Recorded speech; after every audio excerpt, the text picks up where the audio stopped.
Sir TETची परीक्षा रद्द करण्यात यावी। TET आम्ही सरकारने ज्यावेळेस जो क्रायटेरिया ठेवला होता तो क्वालिफाय करूनच आम्ही आलेले आहेत। आम्ही DED पास केलेला आहे। आम्ही त्यावेळेस ज्या परीक्षा होत्या त्या पास करून आलो। आज TETची भीती आम्हाला दाखवू नये। शासनाने इतर गोष्टीवर फोकस करावं। एक वर्ग एक शिक्षक द्या, पाठ्यपुस्तकाची पुरवठा करा, भौतिक सुविधा वाढवा। अशा शाळेमध्ये इतक्या अवस्था खराब आहेत की आम्ही कामच करू शकत नाही।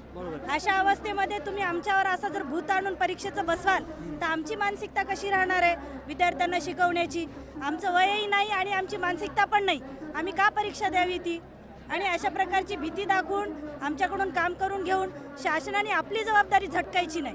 ज्या गोष्टी गुणवत्तेसाठी पूरक आहेत त्या गोष्टी पुरवा।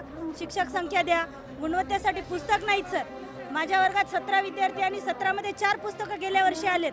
त्याची दाद फिर्याद कोणीही घेत नाही। तुमची शाळा कुठली आहे? माझी शाळा पुणेगाव, नांदेड जिल्हा तालुक्यात। 4 विद्यार्थ्याला पुस्तक आले, 4च पुस्तक आले सर सगळ्यात। म्हणजे हा शिक्षण विभागाचा देखील भोंगळ कारभार म्हणायला अडचण नाही, कारण की 17 विद्यार्थी असताना गावामध्ये लोकांनी विद्यार्थी ठेवले, जिल्हा परिषद सगळ्या सुविधा मिळतात, परंतु फक्त 4 विद्यार्थ्यांना फक्त पुस्तकं मिळतात। हा देखील अन्यायकारक विषय आहे। शासनाने याकडे विशेष लक्ष देणं गरजेचं आहे।